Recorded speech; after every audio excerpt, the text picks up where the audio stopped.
we're now going to consider some other ideas that are quite similar to postmodernism, but they're known as theories of late modernity, because they believe that we've not entered a new era, we're just entering a later stage of the modern era.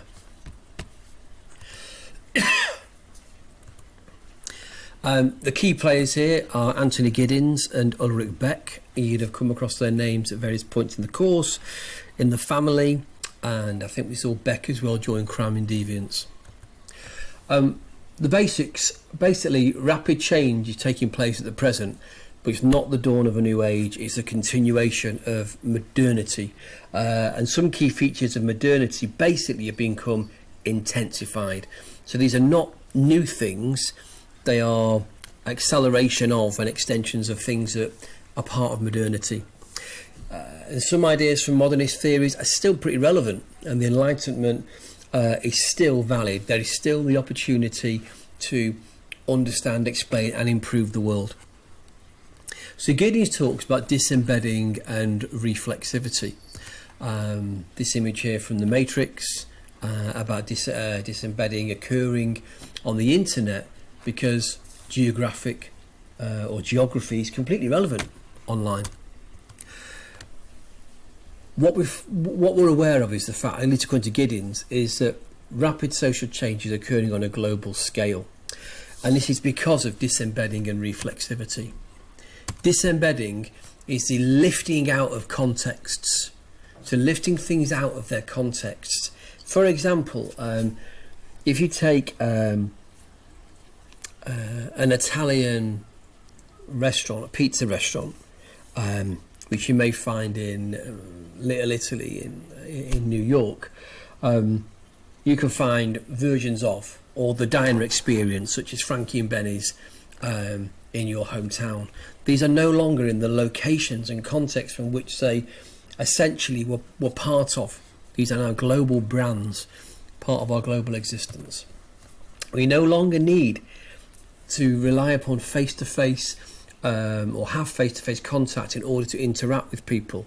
It becomes less tied to geography and more impersonal. If you think about that in relation to the nature of communications and the internet and the media, we no longer need to relate to people on a one-to-one physical face-to-face basis. And tradition is becoming less important. It no longer guides our actions. We are now in a state of choice, like postmodernists say, a state of individualism being driven by individual choices and benefits for ourselves rather than following traditional guides for action. And Giddens also talks about reflexivity. This links in with individualism and the rise of individuality.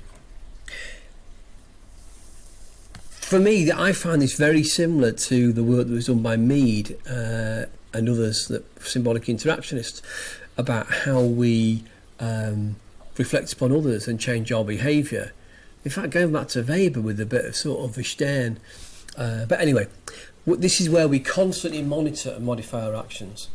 We reflect upon the way we come across to people, and we change our behaviour in light of other people's responses. We weigh up the risks and the opportunities that are involved at the various junctures and the choices that we make. So we're no longer following a sort of traditional, predictable, dare I say, authentic path. We are now reflecting all the time. We are constantly evaluating our ideas, our theories. We're no longer being dogmatic. We're no longer following absolutes. There is no permanence. And as a result of this, culture and norms and values and the state of play all become quite unstable as a consequence. Now, we also have the issue relating to risk. Giddens discusses how in late modernity there are a number of high consequence risks around us that are a major threat to human society. We could see this in terms of we could talk coronavirus at the moment if you wanted to, but if you want to look at like global warming or state surveillance, there are various things that have a massive impact in our lives. And these are man-made. These are manufactured. But unlike the postmodernists, Giddens is hopeful that we can intervene and actually stop these things taking hold and leading down the dystopian path that is possible. Now, Beck also focuses upon the idea of risk society. He's very curious about the nature of instability and the decline of structure and predictability. He argues that the power of reason can lead to a better world. But he says that late modern society, he calls risk society, with lots of new dangers that get in the way of this journey to a better world.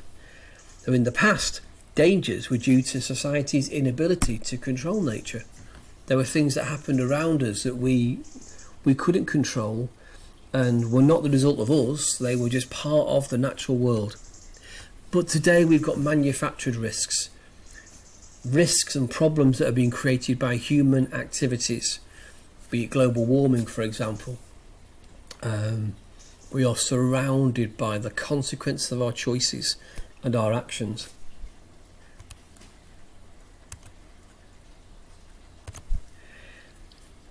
Now, in relation to this, we could think of reflexive modernisation. Late modernity, as you said, is all about individualisation, the growing of the nature of the individual who is reflexive and considers their position and makes choices in light of information they receive about themselves. And he notes that we now have to think for ourselves. We are now in a world where our choices and our decisions, the onus is more on us than any point in history where tradition or family or other structures would have guided how we behaved. We are constantly, he says, assessing the risks attached to our actions, and he calls this reflexive modernisation. So we're weighing up what choices do we make, what are the pros, what are the cons, what are the dangers, a bit like a cost-benefit analysis really, all the way down the line, but the key thing is relating to risk. In relation to risk consciousness, he believes that this is very much part of our culture now, that we alter our lives according to weighing up risks. People change their eating habits, people going down the gym, people using condoms, people having plastic surgery, all the way down the line. If you think about the numbers of people in society today that are, dare I say, we use the phrase health conscious, but are they really risk conscious?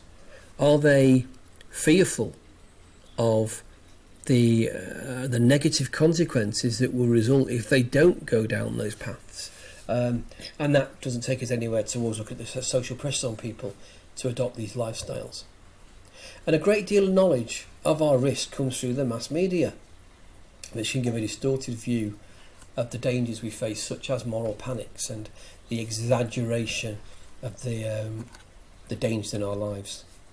But Beck does believe that we have got scope for progress through politics.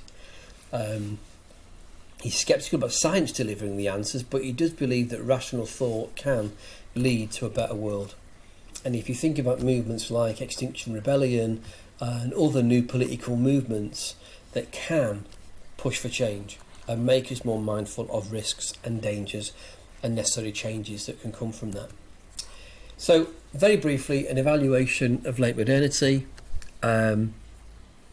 In terms of exposure to risks, they don't really pick up on the structural dimension to this, but not everyone can adjust their lives to reduce exposure to risks.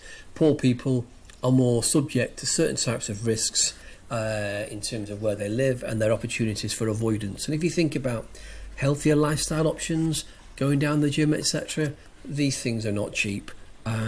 So they don't consider that nature of inequality and structure.